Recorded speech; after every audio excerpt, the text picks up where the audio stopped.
BRS అధినేత మాజీ CM Kalvakuntla చంద్రశేఖరరావుపై Congress MLC Vijayashanti తీవ్ర స్థాయిలో విమర్శలు గుప్పించారు. తమ పార్టీని బలవంతంగా విలీనం చేశారని ఆరోపించారు. తెలంగాణ ఉద్యమంలో తాను కేసీఆర్ కంటే ముందే క్రియాశీలంగా పాల్గొన్నారని చెప్పారు. తెలంగాణ రాష్ట్రం కేసీఆర్ సొంతం కాదని స్పష్టం చేశారు. నా పార్టీని బలవంతంగా విలీనం చేశారు. తెలంగాణ కోసం నేను పోరాడిన ఫలితం ఇదేనా? నిజాలు మాట్లాడండి అని విజయశాంతి ప్రశ్నించారు. కాంగ్రెస్ పార్టీ తనకు ఎమ్మెల్సీ ఇస్తే బీఆర్ఎస్ నేతలు వ్యతిరేకిస్తున్నారని మండిపడ్డారు. బీఆర్ఎస్ నేతలు కేసీఆర్ తనపై అనవసర విమర్శలు చేస్తున్నారని ఆగ్రహం వ్యక్తం చేశారు. ఎందుకంతా కుట్రబుద్ధి, దొరబుద్ధి చూపిస్తున్నారు? బడుగు బలహీన వర్గాలను చూడకుండా తెలంగాణను కార్పొరేట్ లబ్ధిదారులకు అంకితం చేశారు అని గత కేసీఆర్ ప్రభుత్వంపై విజయశాంతి విమర్శలు గుప్పించారు. తెలంగాణను ఉద్యమకారుడి చేతిలో పెట్టిన ప్రజలు ఇప్పుడు ఆర్థికంగా రాష్ట్రాన్ని ఎలా నష్టపరిచారో చూస్తున్నారని చెప్పారు. ఏం చేశావో చెప్పు, చేసిన తప్పులు ఒప్పుకో అని విజయశాంతి డిమాండ్ చేశారు. కేసీఆర్ను వదిలిపెట్టకూడదని అన్నారు. లక్షలాది మంది ప్రజలు ఆశయాలను మోసం చేసి లక్షల కోట్ల రూపాయలు సంపాదించారని ఆరోపించారు. 7.5 లక్షల కోట్ల అప్పు చేసింది ఎవరు అని విజయశాంతి నిలదీశారు. తెలంగాణ ప్రజల ప్రయోజనాలు కాపాడటమే తన ధ్యేయమని అన్నారు. ఈ క్రమంలో భవిష్యత్తులో రాజకీయంగా మరింత దూకుడుగా వ్యవహరించనున్నట్లు ఆమె సంకేతాలు ఇచ్చారు. మరోవైపు బీజేపీ పైన విమర్శలు గుప్పించారు విజయశాంతి. ఒక ఓటుతో 2 రాష్ట్రాల వాగ్దానాన్ని బీజేపీ తప్పించుకుందని, ఆ కారణంగానే తాను ఆ పార్టీని వీడానని విజయశాంతి తెలిపారు. తెలంగాణను వ్యతిరేకించిన శక్తులను బీజేపీ రాష్ట్రంలోకి రప్పిస్తోందని, ప్రజలు అప్రమత్తంగా ఉండాలని అన్నారు. మాజీ సీఎం కిరణ్ కుమార్ రెడ్డి తెలంగాణను వ్యతిరేకించారని, అలాంటి వ్యక్తి ఇప్పుడు బీజేపీలో ఉన్నారని చెప్పారు. కేంద్ర మంత్రి, తెలంగాణ బీజేపీ అధ్యక్షుడు కిషన్ రెడ్డి, కిరణ్ కుమార్ రెడ్డి మంచి స్నేహితులని విజయశాంతి చెప్పారు. విజయశాంతి ఏమన్నారు ఆమె మాటల్లో వినండి. మా తెలంగాణ ఇచ్చిన సోనియా గాంధీ గారికి, రాహుల్ గాంధీ గారికి, మల్లికార్జున్ ఖార్గే గారికి, ప్రియాంక గాంధీ గారికి, మా తెలంగాణ కాంగ్రెస్ ముఖ్యమంత్రి రేవంత్ రెడ్డి గారికి, మా కాంగ్రెస్ రాష్ట్ర అధ్యక్షులు మహేష్ కుమార్ గౌడ్ గారికి, ఉప ముఖ్యమంత్రి బట్టి విక్రమార్క గారికి, మిగతా మంత్రులకి, ముఖ్య నాయకులకి, మా కాంగ్రెస్ కార్యకర్తలకి అందరికీ నేను ధన్యవాదాలు తెలియజేసుకుంటున్నాను. గత ఒక వారం నుంచి ఎవరో నేను కొత్త మనిషిలాగా అసలు ఎలా ఇచ్చారు ఈవిడికి ఒక ఎమ్మెల్సీ అని ఒక వింతగా ప్రశ్నలు వేయడం జరుగుతుంది. అంటే మీడియాలో జరుగుతుంది. అది మీడియా వాళ్ళు వేయడం కాదు, అది ఎవరు అడిగిస్తున్నారో కూడా మాకు తెలుసు. పాపం బీజేపీ టీఆర్ఎస్ వాళ్ళకి ఏం అర్థం కావట్లేదు అనుకుంటాను. ఒక మహిళగా మీ 2 పార్టీలకు నేను సేవలు అందించాను. మీరు సరైన నిర్ణయం తీసుకోకపోబట్టి మీ పార్టీని విడిచి నేను బయటికి వెళ్ళాను. ప్రజల్ని ఏ రకంగా మోసం చేయాలో ఆ రకంగా మీరు మోసం చేస్తున్నారు. సో ఈ రకంగా నేను బయటకు వచ్చి మనిషి నేను కష్టపడి ఒక మహిళగా కొట్లాడి నిజాయితీగా ఉంటే ఇవాళ ఒక ఎమ్మెల్సీ నాకు ఇచ్చినందుకు ఎందుకో మీకు అంత బాధ నాకు అర్థం కావట్లేదు. అంటే రేపు రాబోయే రోజుల్లో హౌస్లో మీ బండారాలని బయట పెడతానని భయం వేస్తుందా? హార్ట్ అటాక్లు వస్తున్నాయా మీకు నేను అడుగుతున్నాను. కేసీఆర్ గారు మీ పార్టీలో నా పార్టీని విలీనం చేయించుకున్నారు, తల్లి తెలంగాణ పార్టీని. మీరు నా ఎమ్మటి పడ్డారు కానీ నా పార్టీని విలీనం చేయమని నేను మీ పార్టీలోకి వస్తానని నేను అనలేదు. ఈ రకంగా మీరు నా విలీనం చేయించుకొని నా చేత పని చేయించి ఉద్యమాలు అన్నీ చేశాను, కష్టపడ్డాను. కానీ మీరేం చేశారండి? ఒక మహిళని ఏ కాంగ్రెస్ తెలంగాణ ఇస్తాం అని చెప్పడం జరిగిందో అదే రోజు రాత్రి ఏ మాత్రం గ్యాప్ ఇవ్వకుండా, సమయం ఇవ్వకుండా, ఆ ఆనందాన్ని నేను తీసుకోనివ్వకుండా 12ంటికి సస్పెండ్ చేశాడు కేసీఆర్. వాస్తవాలు మాట్లాడుకుందామండి. ఎందుకు వాస్తవాలు కప్పిపుచ్చుకుంటారు? విజయశాంతికి సంబంధమే లేదా? తెలంగాణ విజయశాంతి పోరాడలేదా? ఫర్ కైండ్ ఇన్ఫర్మేషన్, 1998 నా రాజకీయ జీవితం మొదలైంది బీజేపీ నుంచి. ఇది అందరికీ తెలిసిన సత్యం.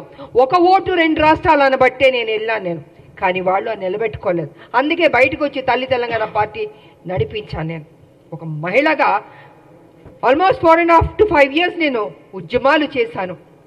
అప్పుడు కేసీఆర్ గారు ఎక్కడున్నారంటే ఆయన టీడీపీలో ఉన్నారు. ఆయన టీడీపీలో ఉండి ఆయనకి మంత్రి పదవి ఇవ్వలేదు కాబట్టి అప్పుడు బయటకు వచ్చి ఆయన ఉద్యమం ఎత్తుకున్నారు. అప్పటికే నేను ఉద్యమం అన్నది స్టార్ట్ చేశాను. ఇది తెలుసుకోవాలండి. కొంచెం వెనక్కి వెళ్ళి, బహుశా అందరికీ తెలుసు కానీ తెలియనట్టు నటిస్తుంటారు. అంటే ఒక బురద జల్లడం కేసీఆర్ ఒక్కడే కాదండి, ఆయన సొత్తు కాదు తెలంగాణ. 1200 మంది చనిపోయారు తెలంగాణలో. ఎంతోమంది త్యాగం చేశారు, ఎంతోమంది కొట్లాడారు. దాంట్లో ఒక ఆడబిడ్డగా నా వంతు నేను కృషి చేశాను. నేను అలాంటిది ఈరోజు ఒక ఎమ్మెల్సీ వచ్చినందుకు ఎలా వచ్చింది, ఎందుకు ఇచ్చారు, ఏం చేస్తారు, ఆవిడ అక్కడ ఏంటంటే ప్రశ్నలో. తెలంగాణ పార్లమెంట్లో 2 ఎంపీలు వెళ్ళారు కదా, 2 వెళ్ళినప్పుడు కొట్లాడుతున్నప్పుడు కేసీఆర్ ఎందుకు ఎగ్జిట్ అయిపోయాడండి? చివరిదాకా ఉంది. ఆ రోజు మా ఎంపీలు, కాంగ్రెస్ ఎంపీలు అందరూ ఉన్నాం, పెప్పర్ స్ప్రేలు కొట్టారు. నార్త్ ఎంపీలు అందరూ చిత్తక బాదుతున్నారు మమ్మల్ని ఎంపీని. నేను మీరా కుమార్ గారిని ఇలా పట్టుకుని నిలబడ్డాను. నేను ఇంత చేస్తే ఇదండి మీరు మాకు చూపించే కృతజ్ఞత? ఇదా మీ కుట్ర బుద్ధి? అంటే మీకు బడుగు బలహీన వర్గాలంటే నచ్చదు దొర, మీ దొర బుద్ధి ఏదో చూపించుకుంటున్నారు. అందుకే నిన్ను దొర అంటున్నాను నేను. బడుగు బలహీన వర్గాలకి గౌరవం ఇవ్వడం నేర్చుకోండి. అదే బడుగు బలహీన వర్గాలు బీసీ కానీ, ఎస్సీ కానీ, ఎస్టీ కానీ, మైనార్టీ కానీ లేకపోతే మీరు ఈరోజు ఈ పొజిషన్లో ఎక్కడ ఎలాగుంటారు? మీరు గతంలో ముఖ్యమంత్రి ఎలా అయ్యారండి? మీ దొరలు ఒక్కళ్ళే వేస్తారా? ఇంతమంది ఓటు వేయబట్టి మీరు ముఖ్యమంత్రి అయ్యారు, ఇంతమంది త్యాగం చేయబట్టి మీరు ముఖ్యమంత్రి అయ్యారు. అది గుర్తుపెట్టుకోండి దొరగారు. నిన్న వేయడం కాదు రాములమ్మ మీద, మీలా పిరికి బంధం నేను మాత్రం కాదు. గచ్చున్న మహిళని, త్యాగం చేసిన మహిళని, నా ఆస్తులు అమ్మి పెట్టాను తెలంగాణకి. ప్రతిరోజు మీరు నన్ను అవమానించారు, నాతో పని చేయించారు, నేను ఉద్యమాలు చేశాను. నా పార్టీ, నా తల్లి తెలంగాణ పార్టీ ఉంటే మీరు హింస పెట్టి ఆ రోజు జయశంకర్ గారిని నా దగ్గర పంపించి విలీనం చేయండి అని చెప్పింది మీరు కాదా? నేను విలీనం చేస్తానన్నానా నేను? సరే, ఇద్దరూ తెలంగాణ కోసం కొట్లాడుతున్నప్పుడు వేరువేరుగా వెళ్ళకూడదని ఒక దీంతో పెద్ద మనసుతోటి నా పార్టీని నేను విలీనం చేయడం జరిగింది. అంతేగాని వేరే ఏదో ఆలోచనతో మాత్రం కాదు. ఎందుకు చెప్తున్నానంటే అసలు తెలంగాణకి విజయశాంతికి సంబంధమే లేదన్నట్టు మాట్లాడుతుంటే చాలా అసహ్యంగా కూడా ఉందండి. ఒక ఆడబిడ్డని మెచ్చుకోవడం నేర్చుకోండి. మీకు మెచ్చుకోవడం మనసు రాకపోతే నోరు మూసుకొని కూర్చోండి. అంతేగాని మీ ఇష్టం వచ్చినట్టు ఎందుకు ఇచ్చారంటే ఇచ్చారండి కాంగ్రెస్ ఒక ఎమ్మెల్సీ. ఆ ఎమ్మెల్సీ ఇచ్చినందుకు కూడా మీకు అంత బాధేస్తుంది బీజేపీకి, టీఆర్ఎస్ అంటే. మా రాజకీయ నాయకుల శత్రువులారా బంద్ చేయండి. మా ఉద్యమ నాయకులు మేము మిమ్మల్ని వదిలిపెట్టాం. మీరు చేసే మోసాల్ని తెలంగాణలో ఏ రకంగా మళ్ళీ మీరు ఎంటర్ అవ్వాలనుకుంటున్నారో ఇంకో విషయం కూడా నేను చెప్పదలుచుకున్నారు. బీజేపీ ఏం చేయబోతుందంటే నెక్స్ట్ స్టెప్, ఏ తెలంగాణ వ్యతిరేకించే శక్తులు ఉన్నారో వాళ్ళందరినీ మొత్తం తిప్పబోతున్నారు తెలంగాణలో. మళ్ళీ బ్యాక్ టు స్క్వేర్ 1ని తెలంగాణ తీసుకురాబోతున్నారంటే వాళ్ళ పెత్తనం ఉండాలి. వ్యతిరేకించిన శక్తుల్ని, తెలంగాణ ఉద్యమం నాయకులు ఉండకూడదు, తెలంగాణ ప్రజలకి ప్రాధాన్యత ఉండకూడదు, మళ్ళీ బాంచన్ని కాలు మొక్కుతాననే పరిస్థితికి బీజేపీ తీసుకురాబోతుంది. ఇది సత్యం, ఇది తెలుసుకోవాలి అందరూ. అందుకే ఎవరు ఉద్యమ నాయకులు ఉన్నారో వాళ్ళందరినీ తొక్కేద్దాం, వాళ్ళ నోటిని బంద్ చేద్దాం. వాళ్ళు కనపడకూడదు, వినపడకూడదు, మాట్లాడకూడదు. ఇదే కదా మాతో చేసింది మీరు. మీ పార్టీలో ఉంటే ఏం గౌరవాలు ఇచ్చారు? ఎందుకు మీ పార్టీలు బయటికి వెళ్ళాల్సి వచ్చింది? వాస్తవాలు ఇదండి. ఆ రోజు మీ బీజేపీలో కొంచెం వెనక్కి వెళ్దామండి. నేను మొన్న బీజేపీలో ఉన్నప్పుడు ఒక విషయం మీరు గుర్తుపెట్టుకోండి. కిరణ్ కుమార్ రెడ్డి గారు తెలంగాణను వ్యతిరేకించి ఆయన అసభ్యకరంగా మాట్లాడి తెలంగాణ ఉద్యమానికి నేను ఒక్క పైసా ఇవ్వను తెలంగాణకి, ఏం పీక్కుంటారో పీక్కోండి అన్నాడు కదా ఆయన. అలాంటి ఆయన్ని, తెలంగాణకు వ్యతిరేకున్న మనిషిని మొన్న బీజేపీలోకి ఎంటర్ అవుతే నాకు నిజంగా ఉండబుద్ధి అవ్వలేదు ఆ స్టేజ్ మీద. నేను వాకౌట్ అయిపోయి వెళ్ళిపోయాను నేను. ఎవరంటే కిషన్ రెడ్డి గారి ఫ్రెండ్ ఆయన. ఆ రోజు నుంచి బీజేపీకి నా మీద ఒక కక్ష. అంటే వాళ్ళ మనుషుల్ని తెలంగాణ వ్యతిరేక శక్తి వస్తే అక్కడ నేను బయటికి వెళ్ళిపోతున్నానంటే చూపించుకోకూడదు. ఎందుకు చూపించుకోకూడదండి? తెలంగాణని అవమానపరిచి తెలంగాణకి మేలు చేయని కిరణ్ కుమార్ రెడ్డి గారు లాంటి వాళ్ళు మిగతా ఇంకొకళ్ళు ఏమైనా ఉంటే ఎందుకు నేను వచ్చి మీకు ఎస్ బాస్ అని చెప్పాలండి?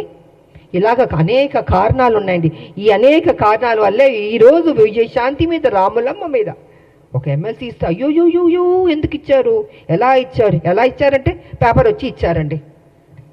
ఎలా ఇస్తారండి? సోనియా గాంధీ గారు ఇచ్చారు, అద్దంకి దయాకర్ గారికి ఇచ్చారు, నాకు ఇచ్చారు, శంకర్ నాయకర్ గారికి ఇచ్చారు. సో వాట్ అండి? కష్టపడ్డా అనుకుంటాం, కష్టపడ్డాం, ఆస్తులు అమ్మాం, తెలంగాణను కాపాడాం, ప్రతి నిమిషం కాపలా కుక్కలా మేము కాపాడుతామండి. కానీ మీరేం చేస్తున్నారు? 10 సంవత్సరాలు మీరు అధికారంలో ఉండి కేసీఆర్ గారు దోచుకోలేదా తెలంగాణ మొత్తం సొమ్ముని? ఇవాళ మీరు దోచుకోబట్టే కదా ఈ పరిస్థితి వచ్చింది. అది విడిచిపెట్టి కాంగ్రెస్ మీద నిందలేయడం, ఆయన చేసిన తప్పులు చెప్పడు, 7 లక్షల కోట్లు ఎలా తిన్నాడో అని ఖర్చు అయిందో చెప్పడు, ఎలా అప్పయింది చెప్పండి. నేను కూడా నా పార్టీ నేను అడుగుతున్నాను, సీరియస్గా తీసుకోవాలి సార్, మనం విడిచిపెట్టకూడదు. దీన్ని ఎంత దూరం వరకు తీసుకెళ్ళా? 7 లక్షల కోట్ల అప్పు ఎలాగైంది చెప్పమనండి. దాటవేయడం కాదు, నా మనిషిని మాత్రం విడిచిపెట్టకూడదు. నువ్వు ఉద్యమాలని చెప్పి నీకు చేతిలో తెలంగాణ పెడితే నువ్వేం చేస్తావు? 7 లక్షల 1 మినిట్ సార్, 7 లక్షల కోట్లు అప్పులు చేస్తామండి. మిగులు బడ్జెట్ నుండి అప్పులు రాష్ట్రంగా ఎందుకు వెళ్ళింది? ఎక్కడెక్కడి నుండి అప్పులు తింటాం? కాళేశ్వరం దగ్గర నుంచి, ల్యాండ్ల దగ్గర నుంచి. నేను పిల్లు కూడా వేసాను, కొన్ని ల్యాండ్లు అమ్మేస్తుంటే పిల్లు వేసానండి నేను. ఇలా ఎన్నో జరిగినాయండి. అందుకే వాళ్ళు చెప్తాను నేను, కేసీఆర్ వాస్తవాలు నువ్వు మాట్లాడాలి. సమయం దగ్గర పడింది. నువ్వు చేసిన తప్పులు చెప్పాల్సిందని మేము విడిచిపెట్టాం, డెఫినెట్గా విడిచిపెట్టామండి. మా రాష్ట్రం మేము కష్టపడి తెచ్చుకున్న రాష్ట్రం, నా ప్రజలు బాగుండాలని కోరుకునే వాళ్ళం మేము. ఉద్యమకారులకు మాకు నిత్యం మా ప్రజలు బాగుండాలి, మేలు జరగాలని ఆలోచిస్తూనే ఉంటాం మేము. ఇంతకు మించి మాకు అయ్యా ఉండదండి. కాబట్టి నా పార్టీని రిక్వెస్ట్ చేసేది ఏంటంటే విడిచిపెట్టకూడదు సార్. మనం ఎట్టి పరిస్థితుల్లో కేసీఆర్ చేసిన అప్పును మొత్తం ఒక్కొక్కటిగా బయట పెట్టాలి. ఏదో నామకే వాస్తే మనం మాట్లాడడం లేదా వదిలేయడం కాదు, తవ్వాలి, బయటికి తీయాలి వాస్తవాన్ని. ఇది నేను ఈ సందర్భంగా తెలియజేసుకుంటూ,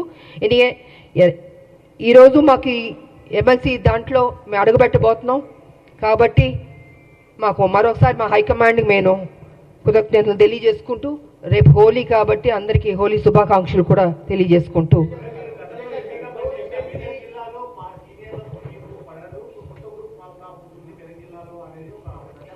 నేను చెప్పనండి, కేసీఆర్ గారు అక్కడ వాళ్ళ ఎంపీలు ఉన్నారు, వాళ్ళ ఎమ్మెల్యేలు కూడా కొంతమంది ఉన్నారు కదండి. ఇలాగే ప్రెస్లో చెప్పించే వాస్తవాల్ని కప్పిపుచ్చి అవాస్తవాల్ని ముందుకు తీసుకొస్తున్నాడండి కేసీఆర్.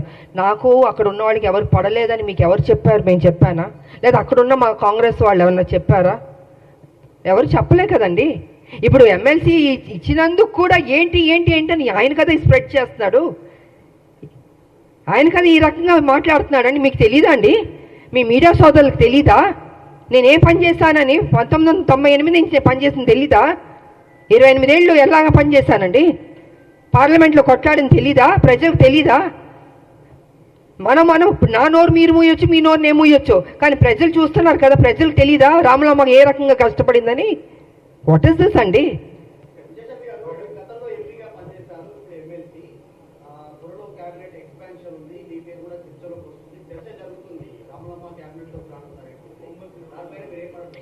సార్ నాకు అది తెలియదండి, నాకు నిజంగా తెలీదు. నాకు హైకమాండ్ ఈ బాధ్యత ఇచ్చింది. మా ముఖ్యమంత్రి గారు కావచ్చు, మహేష్ కుమార్ గౌడ్ గారు కావచ్చు, ఇంతమంది ఎంతో ఆప్యాయతగా నన్ను పార్టీలో ఆహ్వానించారు, నాకు ఈ బాధ్యత ఇచ్చారు. డెఫినెట్గా నేను పనిచేయడం అండి, ఇన్ని సంవత్సరాలు నేను పనిచేస్తూనే ఉన్నాను తెలంగాణకి. ఇది ఒక బాధ్యత, ఇది ఒక నాకు ఉద్యోగం అనుకుంటున్నానండి, వేరే ఇంక నేనేం అనుకోవట్లేదు. ఈ ఉద్యోగానికి ప్రతిపక్షాల నోర్లు ముయించాలి, వాళ్ళు చేసిన తప్పుల్ని ప్రజలకు తెలియజేయాలి, ఏ రకంగా లూటీ చేశారో అది బట్టబయలు చేయాలన్నదే నేను కోరుకుంటున్నాను. అంతకంటే నా మైండ్లో ఏమీ లేదు, అసలు నా మైండ్లో ఏ ఆలోచన లేదు, అసలు ఇది కూడా ఆలోచన లేదు. అన్నీ ఒక్కొక్క బ్రేకింగ్ న్యూస్లు వస్తుంటే నేనే చూస్తూ ఉన్నాను, మీతో పాటు నేను చూస్తున్నాను. నేను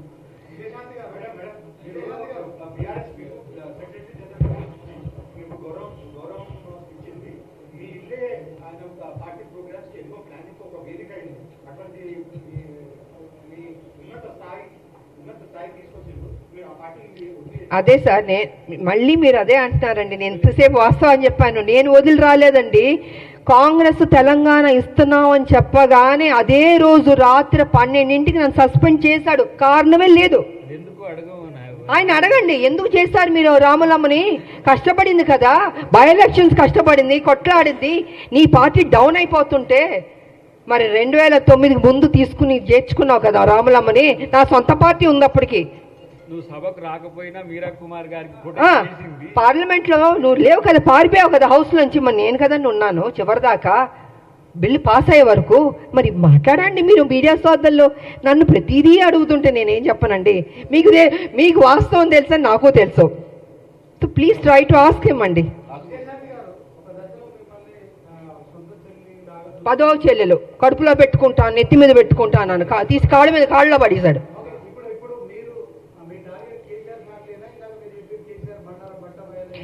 అవునండి. ఇప్పుడు కాదు సార్ నేను అంటుంది, కేసీఆర్కి బాధ్యత లేదండి.